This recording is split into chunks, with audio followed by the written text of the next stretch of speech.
What's going on, guys, and welcome back to another FPL video on the channel. And in today's one, we are going to be looking at my Game Week 4 team selection, and the free hit is active. But I'm going to be honest, guys, my head is absolutely scrambled right now, and I honestly wouldn't be surprised if my team does change before the Game Week 4 deadline once again, because I'm changing back and forth between players. I'm constantly changing my team. I don't know what to do. As I said, my head is absolutely scrambled, man, and I am just doubting myself right now, bro, because it has been an awful start to the season. And speaking of our start to the season, let's have a quick review of how we performed in Game Week 3, guys. As you can see, we managed to get a small green arrow, right, from like 5.3 million to 4.2 million. Round of applause, ladies and gentlemen. Round of applause. We got a green arrow from 5 million to 4 million. Absolutely sensational stuff. Oh my god, it's been awful, guys. It has been awful. But 57 points in Game Week 3. I played my bench boost. That failed massively. Dorgu didn't even start against Burnley, so I basically had 14 players instead of 15 on a bench boost. So yeah, I had Tosin come off the bench, right, with an 8-pointer, which was nice. But as I said, I played my bench boost, so pretty frustrating, because if I didn't play my bench boost, I would have got Tosin's 8-pointer off the bench anyway. Cunha got injured after the first 30 minutes at home to Burnley. He got a 1-pointer. Brian Obama thankfully actually managed to score, but to be honest with you, should have walked away with a lot more goals and assists from that Burnley game. But he managed to get 10 points, so very, very happy with that at least. My double Forest, in fact my triple Forest, absolutely stunk up the place at home to West Ham, right? Nottingham Forest got slapped up by West Ham in their own backyard. I mean, I couldn't believe what I was seeing. But yeah, the Nottingham Forest players have been just awful for me so far this season. Yeah, Murillo and Sells, man, not one clean sheet so far this season. Absolutely ridiculous. But yeah, it's a shame. It's a shame. But yeah, it is what it is, man. It happened so long ago. I'm just glad it's over, to be honest with you guys. But yeah, we also have Pedro Porro. He managed to pick up 4 points because he got defensive contributions, which was very, very nice. Even though he did concede in the game against Bournemouth, it was overall a poor performance from Spurs at home to Bournemouth as well. Kudus blanked once again, definitely on fraud watch, to be honest with you guys. I'm not gonna lie, man, his goal threat right now is not looking good. But yeah, we also had Reinders. He blanked. Haaland, my captain, managed to score against Brighton, which was nice, but once again, right, should have walked away from that game with a lot more than just one goal, if I'm being totally honest with you guys. And then of course we do have the Chuckle brothers, Ollie Watkins, Morgan Rogers, stunk up the place once again. And Aston Villa, man, 0 goals in the opening 3 games is an absolute crime. I don't understand what's going on with Aston Villa at the moment, but I really do regret starting off the season with double Villa attack, because Watkins and Rogers have been nothing short of an absolute disgrace, man. And I swear we got catfished by these players, man, because in pre-season Aston Villa were cooking. In pre-season Aston Villa was scoring game after game. Watkins was bagging goals, Rogers was bagging goals and assists. Like, it was looking good. I really thought these 2 players would be fantastic picks, but they've had an awful start to the season. And as I said, I really do regret picking these 2 players, but it is what it is anyway, man. Listen, that's in the past now. I don't even want to talk about Game Week 3 anymore, because it was terrible in my opinion. It really, really was terrible. Even though I got a green arrow, I'm still not really happy with the Game Week 3 performance, because I think on paper as well, when you looked at the fixtures I had, I feel like the team should have got a lot more points. Like, before the game week started, I was saying, you know, I should be getting around 90 to 100 points. Like, on paper, I thought my team looked really, really good. But listen, it is what it is, man. It is what it is. I'm done speaking about Game Week 3 though, guys, but let's just put that to one side. That's in the past now. Let's forget about it and let's move on to my team selection for Game Week 4. Alright, guys, so before we get into it, if you could smash a like on the video, that would be absolutely fantastic. 100 likes is the target, and also subscribe to the channel if you haven't already. But with that being said, let's go ahead and have a look at my current free hit draft for Game Week 4. And now we'll start things off with the defense, right? And in goal, I've gone for Nick Pope, and then we do have a back three of Daniel Munoz, Gabriel and Cucurella, and then on the bench I've gone for Goodmanson and Ronaldo. Now I do quite like this defense, and I would say Pope, Gabriel and Daniel Munoz are pretty much locks in this team. They were in my very first free hit draft that I made, and they haven't left since. I don't really see myself taking any of those 3 players out. I would say Nick Pope I like a lot, and I feel like a Newcastle defender is very much needed on a Game Week 4 free hit team, because you've got Newcastle who have been one of the best defenses in the league so far this season. They've got the least amount of expected goals conceded, and they're playing up against a Wolves team who have been shocking going forward, and they've actually got the least amount of expected goals. So essentially what you've got is one of the best defenses in the Premier League up against one of the worst attacks in the Premier League. So it's a very, very good matchup, and I feel like, yeah, it's perfect really for me to have a Newcastle defender on a free hit. So yeah, hopefully Newcastle actually do get the clean sheet, because the underlying data, right, the matchup does favour Newcastle getting a clean sheet, right? So hopefully they actually do provide that. And then I also do have a Gabriel. He's got a nice fixture at home against Nottingham Forest. And I do want to point out that Nuno has actually been sacked by Forest. And I do wonder, how is that going to affect them? Are they going to get a new manager bounce and play better without him? Or are they still sort of going to look like a relatively poor team? I don't know, right? I don't know. But regardless, I think it's a good fixture for Arsenal. I think also one of the best defences in the league so far this season, but also for the last couple of years. The proof is in the pudding with them. Gabriel also has the threat from set pieces. I like him, right? I like him. I don't really see myself sort of taking out Gabriel from this free hit draft, to be totally honest with you guys. And then I also do have Daniel Munoz, right? He's got a nice fixture against Sunderland at home. However, I do want to say there is a slight cause for concern. I don't think I'm going to get rid of him. I still think I'll play with him on my free hit. However, I am a bit concerned because I do feel like Crystal Palace have lost a lot of key players, right? Obviously, they lost Arsenal. They lost Eze to Arsenal, but they've also got a couple of injuries now, right? Ismaila Sarr looks like he's going to miss this game. Adam Wharton looks like he's going to miss this game. That's some key players missing, bro. Key players. Eze, Sarr, Wharton. I just wonder, is that going to have an effect on Crystal Palace overall as a team? I don't know, but ultimately, it's a good fixture they've got on paper. Sunderland at home, which is why Munoz is there. And of course, I do think, you know, he's a good attacking threat and he's a player that can give you them attacking returns. So that's why Munoz is currently in there. I don't really see myself, you know, removing him for anyone else, to be totally honest with you guys. But yeah, we also do have Cucurella. He's got Brentford away from home, and I definitely would say he's not locked in, right? He certainly is not locked in. I'm not as confident in Cucurella for this specific game as Gabriel and Pope. And I have been thinking, should I be looking to go to maybe double Arsenal defence or possibly Virgil van Dijk? But we'll speak on Virgil van Dijk in a second, because you guys will see my attacking lineup. I actually can't go for Van Dijk, right, because of the attackers I've got. So yeah, I have been thinking, you know, should I go for Cucurella? I'm not too sure. I think Brentford away is not a bad fixture, guys. It's not a bad fixture.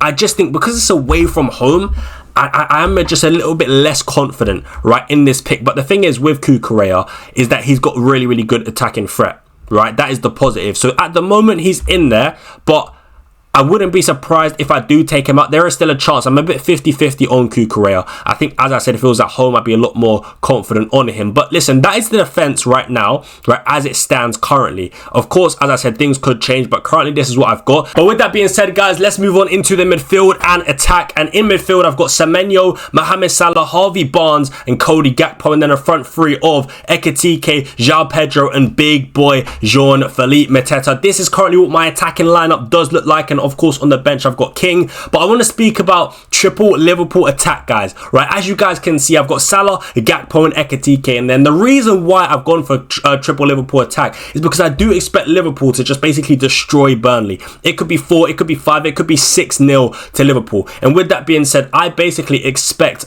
multiple of the Liverpool attackers to walk away from this game with double-digit hauls, and that's the reason why I'm going for triple Liverpool attack, because I want to increase my chances of basically getting those double-digit hauls, and I don't want to miss out on them. So of course, not all 3 of these players might get the double-digit hauls, but maybe 2 of these players do, and that's sort of why I want to triple up, because I do feel like the ceiling and the potential for points in this game for the attackers is very, very high, which is why I'm going for Gakpo, Ekitike, and Mohamed Salah as my 3 Liverpool attackers. Of course, Mohamed Salah is captain. I feel like that goes without saying. He's going to get 90 minutes. He's on penalties as well. So yeah, that's why he is captain. Now, listen, of course, it's not locked in, right? And I could change. And if I wasn't to sort of go triple Liverpool attack, in that scenario where I don't go for triple Liverpool attack, that's when I would bring in Van Dijk. So one option that I do have that I do want to speak about with you guys. So if I quickly just sort of show you guys my screen, right? So of course, this is the free hit draft. Now, possibly, what I could do is take out Ekitike, right, and don't go triple Liverpool attack. Bring in Gyökeres, right, because I think Arsenal at home against Forest is not a bad fixture at all, especially with them losing Nuno. And then also take out Cucurella. As I said, Cucurella is not locked in this team. I'm not as confident with him as a pick as I am, you know, with like Pope, Munoz, and Gabriel. So yeah, I could take out Cucurella and then of course go to Virgil van Dijk and there have a Liverpool defender. So it's a question of, you know, what combination is better? Virgil van Dijk and Gyökeres or Cucurella and Ekitike. That's something I'm still weighing up. I do kind of want an Arsenal defender, if I'm being totally honest, because I do think at the Emirates at home against this Forest team who have now lost their manager as well, I do expect Arsenal to win this game. If I'm being totally honest, right? I really, really do. So that's why I am sort of considering this, and that's why, as I said, it's not locked in, but that certainly is an option. Again, it's something I've got to consider. But yeah, I do really like Ekitike as a pick as well, but it's all about the combinations, man. And this is why I keep saying nothing is locked in, guys. But yeah, I want to speak about Harvey Barnes as well, right? Because I think this is a very, very nice little differential pick. His ownership is very, very low. I think he's got about like 1% ownership at the time of recording. Yeah, 1.1% ownership for Harvey Barnes, which is really, really nice. And I think on a free hit, it's always nice to sort of pick maybe one or two niche and differential picks. And I think Harvey Barnes is my differential player, playing against this Wolves team who have been really, really poor. They've actually got one of the worst expected goals conceded so far this season as well. As you guys can see, only Burnley have a worse expected goals conceded than Wolves, right? So it's a good fixture, as I said, on paper for Newcastle. And even though Harvey Barnes did get benched in the last game, I do expect him to start in this game. I really, really do. I expect Newcastle to start strong. I expect them to play an attacking lineup. Unlike the lineup that they played against Leeds, where they played a 5 at the back, I don't think they're going to do that again. I think they're going to go back to a 4-3-3. I think Elanga is going to start. I think Harvey Barnes is going to start. So I'm even considering Elanga, to be fair, but I like Harvey Barnes because I feel like he's always been quite of like a goal scoring wide player. So that's why I do like Harvey Barnes, and I do think he has good potential in this game against Wolves. So yeah, that's why he's in there. I've of course considered some other players like Ilman and Dye, for example, or an Everton midfielder like Jack Grealish, because they are playing against this poor Aston Villa team at home. So yeah, I've definitely thought about Ilman and Dye. I've definitely thought about Jack Grealish. However, I just really do like the idea of going for Harvey Barnes because he has proved at times he can actually be quite an explosive FPL asset, and he can rack up multiple returns in games. So that's why I've gone for Harvey Barnes at the moment. Of course, Semenyo's in there as well. That goes without saying. There is no way I'm going to be free hitting in Gameweek 4 and not go for Anton Semenyo. Brighton at home is a really nice game. Semenyo's guaranteed to start, guaranteed 90 minutes, and overall has just looked really, really good this season. And I do like the look of Bournemouth. I really do. And speaking of Bournemouth, right, I want to speak about big boy Jean-Philippe Mateta, because this is also a player that I'm a bit unsure of about now. I'm going to be honest, as I mentioned, right, Crystal Palace are missing a lot of key players, right? There's no Sarr, there's no Wharton, Eze's moved to Arsenal. So for this game against Sunderland, it's almost like they are missing key players. And I just wonder, is that going to affect their attack? And that's why now I'm sort of unsure on big boy Jean-Philippe Mateta on this free hit draft, if I'm being totally honest with you. And that's why potentially I might take him out for Even Nilsson. Because I do like this game for Bournemouth, and I do like so far what I've seen this season from the Bournemouth players and just Bournemouth as a team overall. I think Iraola is a fantastic manager, and I do quite like Even Nilsson as a pick this week. So again, something I am weighing up, something I am considering is to actually take out Mateta for Even Nilsson, right? That's something I'm considering. Now, another option I do have, by the way, guys, that I want to point out, if I quickly show you guys my screen, right, instead of taking out Mateta for Even Nilsson, I would actually take out Mateta for Gyökeres instead. And this is something I've also been thinking about. So keeping my triple Liverpool attack, taking out Mateta for Gyökeres, and then taking out Cucurella. Now, that would leave me with 5.6 million in the bank. So I've got the option to go double Arsenal defence. I can go for Timber, for example, or I can even go double Palace defence if I wanted to. I can go to someone like Lacroix, and potentially, yeah, go for double Palace defence. That's something I'm thinking about. I could even go for double Newcastle defence. Maybe I go for like Tino Livramento, for example. That is something I could do, but it's something I'm weighing up, right? Going for Gyökeres instead of Mateta, because I just wonder, like, I don't think Palace defence will be affected that much, but I do kind of think their attack will be affected. I think even Yerry Pino is actually flagged. Where is he? Yeremy Pino, sorry, is even flagged. At the moment, he's got an ankle injury, of course. This is before any sort of press conferences, so maybe we'll get an update on him as a pick and whether he becomes an option. Maybe he's not actually injured and maybe he recovers in time for the game. I don't know. But if Yeremy Pino also doesn't play, I mean, they've literally just got no one in attack. So I'm a bit sort of unsure right now about big boy Jean-Philippe Mateta, if I'm being totally honest with you. And something I am considering is to actually go to Gyökeres, right? And then, as I said, maybe I go to another Newcastle defender, another Arsenal defender, and another Palace defender. And basically, maybe I just double up on one of those defenses. Or even an option is actually to go for like Senesi of Bournemouth, for example. That's also a completely viable option. So yeah, definitely something to consider there, and definitely something I am thinking about. But yeah, man, my head's just sort of scrambled at the moment. I'm going back and forth between a lot of plays. There's so many different combinations that I can make. I just want to make sure I get the right combinations. I just want to make sure I get the right players. But yeah, João Pedro also in here. I actually think I'm starting to warm to João Pedro a lot more than I initially was on free hit because of my concerns on Mateta, right? Because of maybe the fact that I might not go to triple Liverpool attack. I feel like the one sort of constant in this attack right now is João Pedro. He's the man in form right now. He's playing well for Chelsea. He's going to get good minutes. I mean, I'm not sure at the time of recording if Cole Palmer's going to be back, but I don't actually think Cole Palmer being back affects the minutes of João Pedro. I think it can only make João Pedro a better option. So, yeah, for me, I think João Pedro, I'm almost close to saying he's pretty much a lock in this team, right? I think out of the forward options, Mateta and Ekitike are sort of most likely the ones to get removed.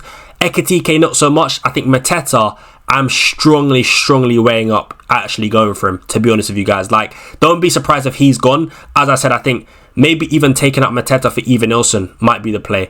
But yeah, I'm just not too confident on Mateta, to be totally honest with you guys. But that's currently where I'm at the moment. I don't really think there's any other players that I'm really thinking about. I mean, another player I did think about actually in midfield was Eze. It's like a differential pick, but I think I prefer Harvey Barnes more than Eze, if I'm being totally honest with you guys. So I don't think I'll be going there. Another option, what I could do, by the way, guys, which is, I think this is a bit more wild, and I don't really see myself doing this completely, if I'm being honest with you guys. It is a bit of a risk to go without Mohamed Salah, but one option that I could do to get Haaland in, right, because he's got Man United at home, and I don't really think this is the best fixture on paper. I think it's a Manchester derby, anything could happen, but right now Erling Haaland has looked quite threatening. So if I did want to put in Erling Haaland, I think to do that I'd get rid of Mateta, I'd get rid of Salah, and I'd keep the idea of going for triple Liverpool attack. I'd go for Florian Wirtz, right, to try and cover myself, and then I'd also go for Erling Haaland, right, and that is something, that is definitely something I could do. And then of course in defence I would probably have again, maybe a Timber, a Lacroix, or just someone like that. Maybe Cucurella still, I don't know, right? But yeah, that is something I could do, right? Take out Salah and Mateta and go to Wirtz and Haaland.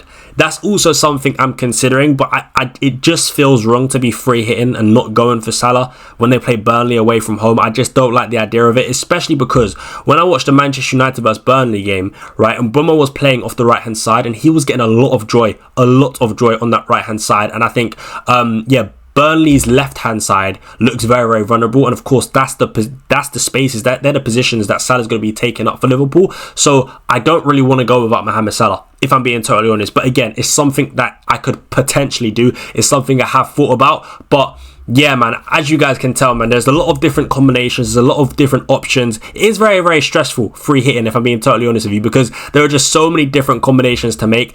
Yeah, I don't know what I'm doing basically, but yeah, that's currently what my team is, what you guys can see, right? But of course, it definitely could change. There's a chance I bring in Gyökeres instead of Mateta. Definitely a chance that I do that. But yeah, that's going to be the end of today's video, guys. Make sure you guys do smash a like on the video. Subscribe to the channel if you haven't already. I basically just rambled about my team, rambled about my thoughts. So hopefully you guys did enjoy it. But yeah, let me know down below in the comments if you are free hitting, what is your team looking like?